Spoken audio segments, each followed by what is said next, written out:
day after India refused to back a resolution for Gaza ceasefire at the UN, PM Narendra Modi dialed Egypt President Abdel Fattah El-Sisi to discuss the Gaza situation.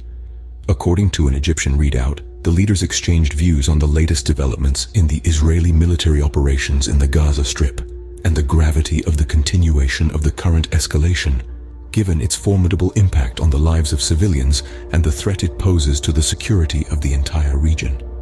El-Sisi said Egypt is pursuing its endeavors to coordinate regional and international efforts to push toward reaching a ceasefire, and warned of the grievous humanitarian and security repercussions of any offensive on the Gaza Strip.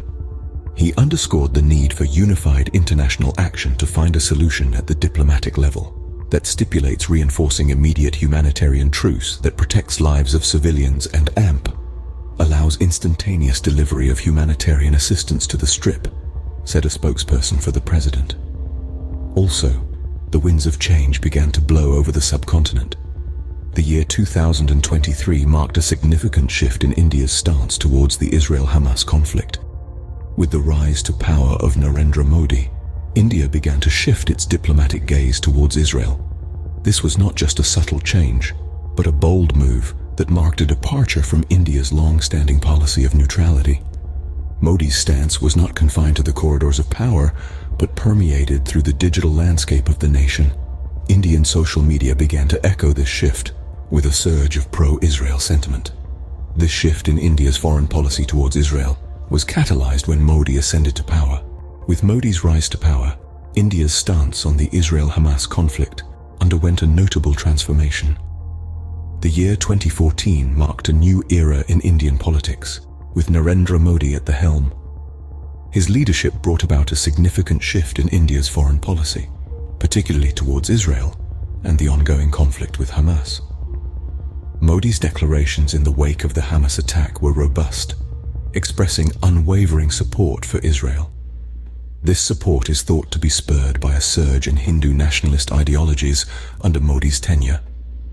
This ideological shift has been accompanied by a growing anti-Muslim sentiment which seemingly aligns Modi's administration with Israel's stance against Hamas. Amid these strong declarations, there was a conspicuous silence regarding the plight of Palestinians. This absence of acknowledgement has been interpreted by many as a reflection of Modi's political strategy. It seems to serve a dual purpose. On one hand, it panders to the right-wing constituency that forms a significant part of Modi's support base. On the other hand, it appears to demonstrate an ideological alignment with far-right politicians in Israel. In essence, Modi's stance on the Israel-Hamas conflict is not just about international politics. It's a reflection of the changing socio-political landscape within India itself. It represents a shift from a traditionally neutral stance to one that is more partisan, influenced by rising nationalist ideologies and an increasingly polarized domestic political climate. Experts suggest that Modi's stance is aimed at appealing to his right-wing constituency and demonstrates his ideological alignment with far-right politicians in Israel. In the digital age, social media platforms have become battlegrounds for political ideologies. As we delve into the heart of these digital landscapes, we find a surge of pro-Israel sentiment rippling across India. This sentiment, interestingly, is believed to be closely tied to the rise of Hindu nationalist ideologies and the prevailing anti-Muslim sentiment.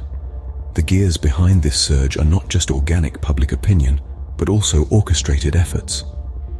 Prime Minister Narendra Modi's IT cell, a digital squadron of sorts, has been implicated in the dissemination of disinformation, amplifying narratives that align with their political stance. This digital manipulation goes beyond just swaying public opinion.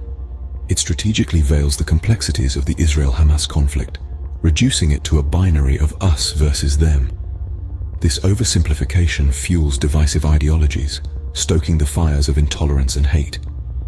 But the influence of this digital battleground isn't confined within India's borders.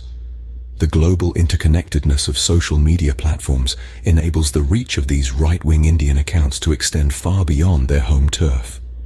The Gaza crisis has become a platform for hate speech and Islamophobia, fueled by Western support for Israel and the digital reach of right-wing Indian accounts. Despite the polarizing stance, Modi has not been idle in his efforts to find a solution to the conflict. Recognizing the critical role diplomacy plays in resolving international disputes, Modi has actively participated in discussions aimed at easing the tension between Israel and Hamas. One such dialogue was with Egypt's President El-Sisi, a key player in the Middle East. During their conversation, they discussed the crisis in the Gaza Strip, exploring potential solutions and strategies. The dialogue underlined the importance of de-escalation, humanitarian aid, and a long-term resolution for the conflict. The need for direct negotiations and the involvement of the international community were also emphasized. These diplomatic efforts are a testament to Modi's commitment to peace and stability in the region, despite the divisive discourse on social media. Whether it's through dialogue or mediation, Modi's engagement shows his dedication to finding a peaceful resolution. Modi's diplomatic efforts underline India's influential role in the Israel-Hamas conflict. India's role in the Israel-Hamas conflict is a complex tapestry of internal politics, international diplomacy, and digital misinformation.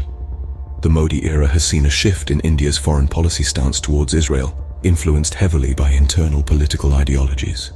Social media platforms have been battlegrounds for the dissemination of both support and misinformation, reflecting the rise in nationalist sentiments and anti-Muslim bias.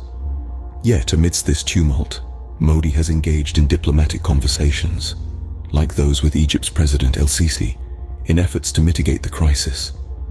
As the conflict continues to evolve, so will India's role under Modi's leadership.